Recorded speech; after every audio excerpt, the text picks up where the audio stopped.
이제 다 같이 묵도하심으로 7월 18일 월요일 새벽 기도회 시작하겠습니다.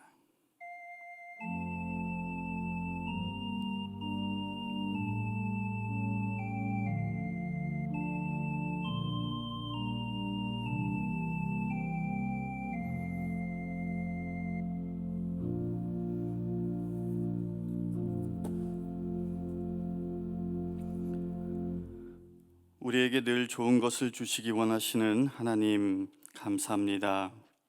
또 새로운 한 주를 허락하여 주셨는데 이 한 주간의 삶이 더 좋은 것으로 채우시는 하나님을 경험하는 그런 복된 날들이 되길 원합니다.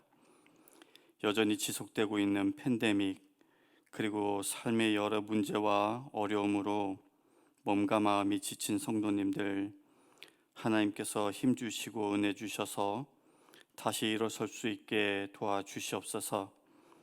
특별히 몸의 연약함과 질병으로 고통받고 있는 성도님들과 가족들에게 주님 표심팔로 안아주시고 위로하시고 치유와 회복의 손길을 경험케 하여 주시옵소서.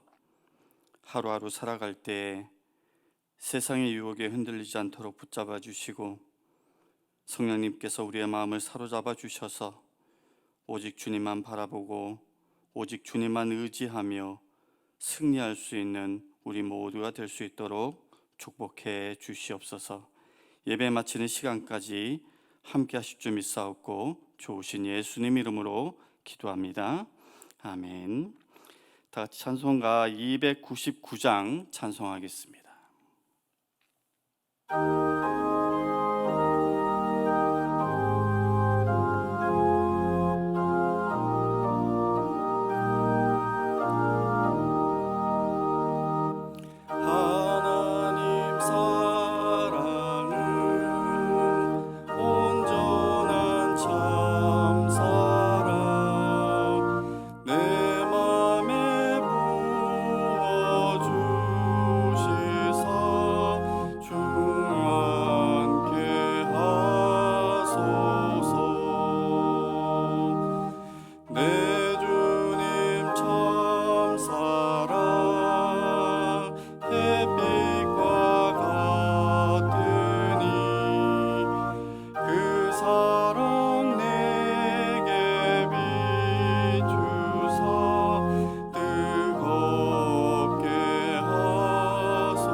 오늘 우리에게 주시는 하나님의 말씀 시편 111편 1절에서 10절까지의 말씀입니다. 제가 봉독하겠습니다. 할렐루야, 내가 정직한 자들의 모임과 회중 가운데에서 전심으로 여호와께 감사하리로다. 여호와께서 행하시는 일들이 크시오니 이를 즐거워하는 자들이 다 기리는도다. 그의 행하시는 일이 존귀하고 어미하며 그의 의가 영원히 서 있도다.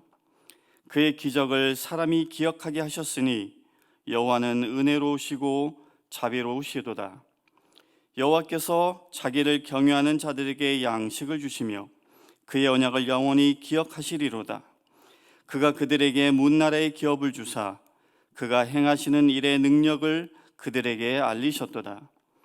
그의 손이 하는 일은 진실과 정의이며 그의 법도는 다 확실하니 영원 무궁토록 정하신 바요 진실과 정의로 행하신 바로다.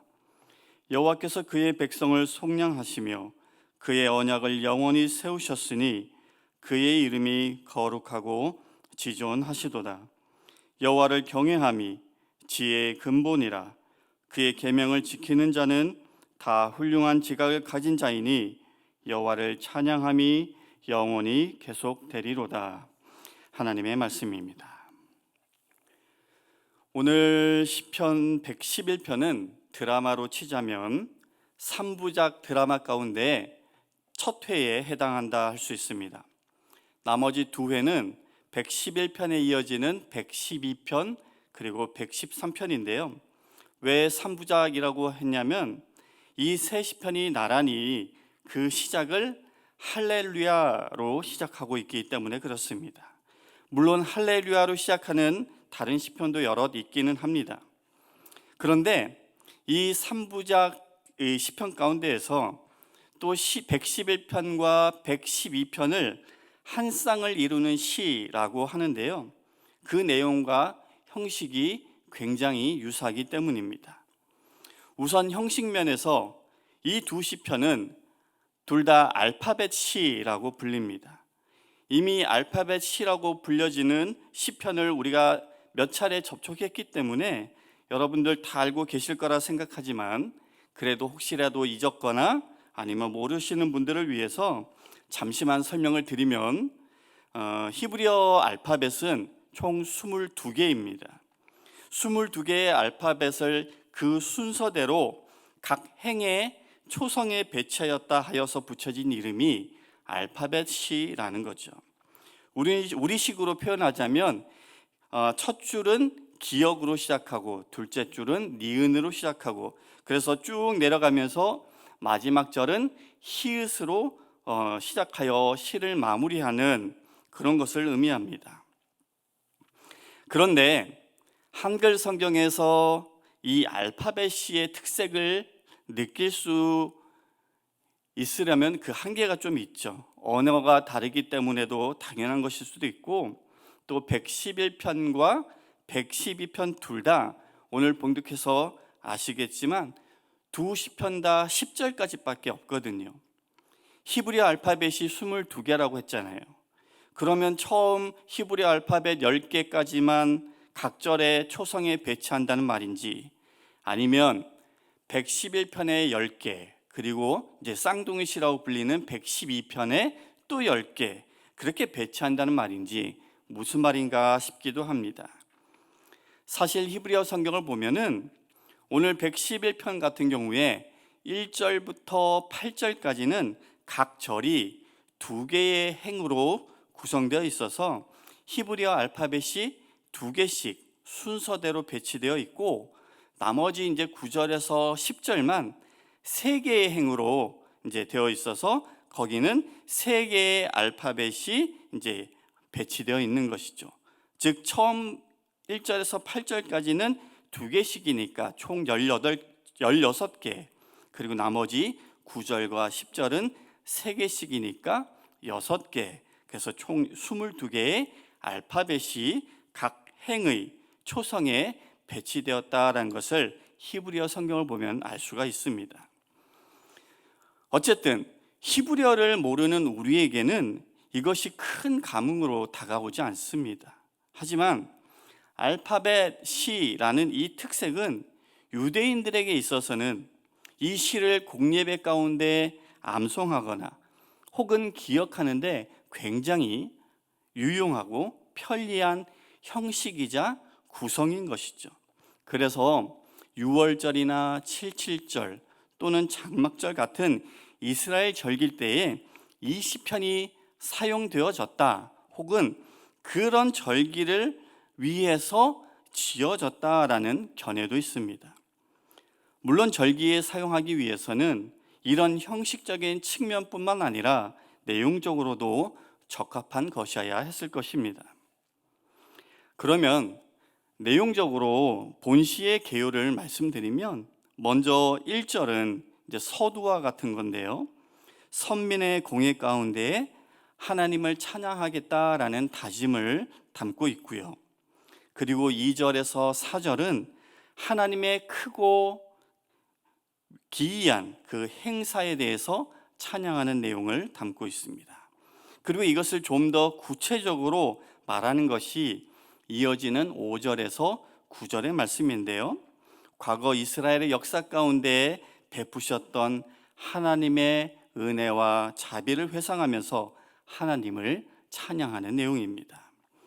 그리고 마지막으로 10절은 여호와 하나님을 경외하는 것이 지혜의 근본이다라는 것을 강조하며 그렇게 시를 끝맺습니다. 결국 본시는 성도들이 언제나 변함없이 자기 백성에게 은혜를 베푸시는 하나님 앞에서 어떠한 삶의 태도를 가져야 하는가라는 것을 보여주는데, 그것은 바로 찬양과 경외함이라는 겁니다. 그동안 여러 시편을 통해서 하나님을 찬양해야 하는 이유를 우리가 보아왔기 때문에 저는 오늘 시편의 요절이라고도 할 수 있는 10절의 말씀, 여호와를 경외함이 지혜의 근본이라 그의 계명을 지키는 자는 다 훌륭한 지각을 가진 자이니 여호와를 찬양함이 영원히 계속되리로다. 여기서의 경외함과 관련하여서 오늘 말씀을 나누기 원합니다. 시인은 여호와를 경외함이 지혜의 근본이라고 했는데, 그러면 하나님을 경외한다라는 것은 무엇인가요? 경외라는 것은 히브리어로 야레라고 하는데요, 원어적인 의미는 두려움입니다. 즉 하나님을 경외한다라는 것은 하나님을 두려워한다라는 것인데, 하지만 이것이 하나님에 대하여 공포심을 느낀다든지 아니면 무조건 무서워하는 것을 의미하지는 않습니다. 경외란 거룩하시고 전능하신 하나님을 인식하면서 갖게 되는 어떤 경건한 두려움 또는 존경, 이런 것들의 복합적인 감정이라는 것이고요, 거기서 더 나아가서 하나님의 뜻을 받들고 실천하는 어떤 태도, 자세까지도 함축하는 것이 바로 성경이 말하는 경외의 의미입니다. 그런 의미에서 오늘 시인도 그 경외함을 하나님의 계명을 지키는 것과 연결시켜서 말하고 있는 것을 확인할 수 있죠. 다시 10절을 읽어보겠습니다. 여호와를 경외함이 지혜의 근본이라 그의 계명을 지키는 자는, 이것이 그 111편과 한 쌍의 시로 여겨지는 112편에도 이어지는데요, 112편 1절에 보시면 이렇게 말합니다. 여호와를 경외하며 그의 계명을 크게 즐거워하는 자는 복이 있도다. 이렇게 두 구절은 하나님을 경외하는 것을 하나님의 계명을 즐거워하고 또 지켜 행하는 것과 연결시켜서 말하고 있는 거죠. 그리고 오늘 본문에 또 하나 주목해야 할 것은 하나님을 경외하는 자를 이렇게도 표현합니다.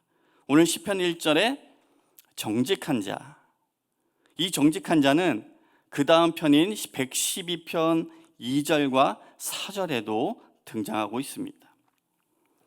일반적으로 정직한 자라고 하면 거짓이 없는 사람, 다른 사람을 속이지 않는 사람을 말할 것입니다.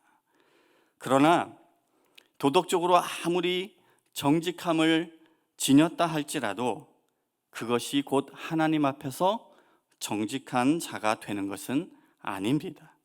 성경이 말하는 정직은 도덕적인 의미를 뛰어넘는 영적인 의미를 갖고 있기 때문이죠. 성경에서의 정직한 자란 하나님과의 관계 속에서 하나님의 뜻을 따라 행하는 사람입니다. 믿는다고 고백하는 것을 삶으로 살아내는 사람, 즉 믿음의 언행일치를 통해서 말 그대로 하나님 앞에서 정직, 바르게 서 있는 사람이 정직한 사람인 거죠. 그렇게 말씀대로 살면서 하나님을 경외하는 그런 것들을 정직한 자라고 얘기하는데, 오늘 시편은 그런 자에게 하나님의 놀라운 축복이 있을 것임을 전하고 있습니다. 어떤 복인가 하면 오늘 5절에 보니까 양식을 주신다 했어요. 여기서 양식은 우리가 살아가는 데 있어서 가장 필수적인 품목을 상징하는 것으로, 결국은 우리에게 필요한 모든 것들을 하나님께서 채우시고 공급하시겠다라는 그 약속입니다. 사실 우리의 삶을 둘러보면 모든 것이 하나님의 은혜인 것을 고백하지 않을 수 없습니다.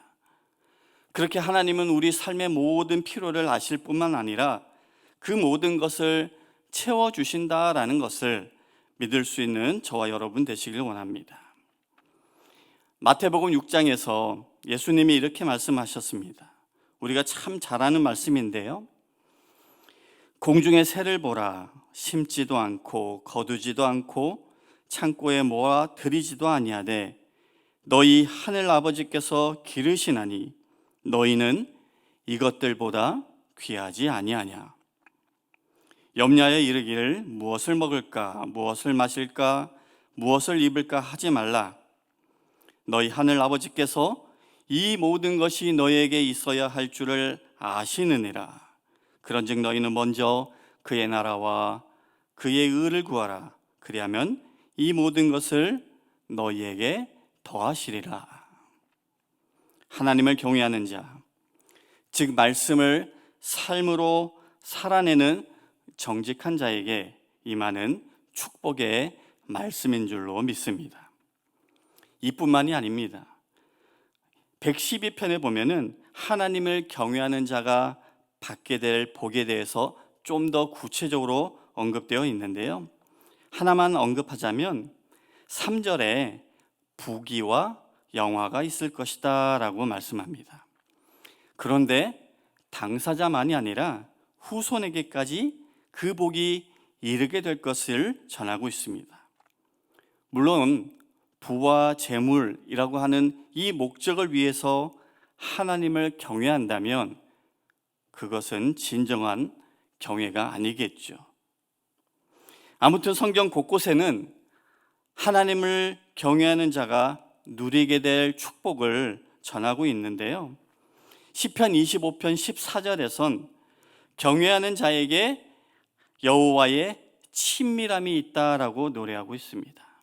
이것은 하나님이 당신을 경외하는 자들을 사랑하시고 그를 신임하시고 그에게 비밀을 알려주셔서 친구처럼 긴밀하고 친밀하게 대해주신다라는 것을 뜻하는 말씀입니다.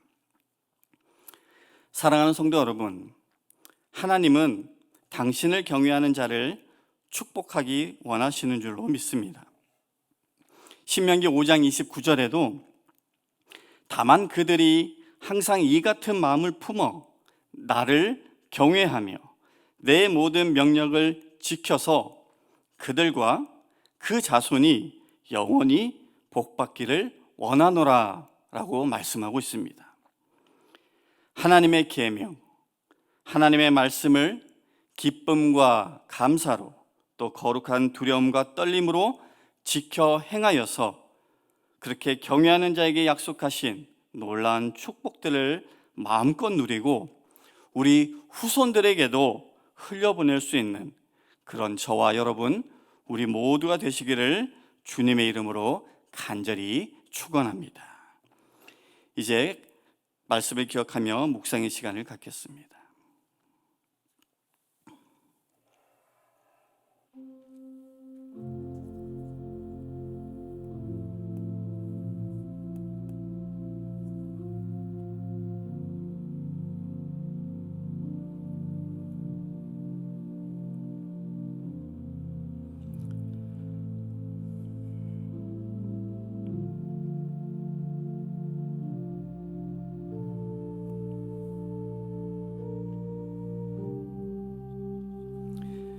좋으신 하나님, 예수님께서 제자들에게 너희가 나를 사랑하면 나의 계명을 지키리라고 하신 그 말씀을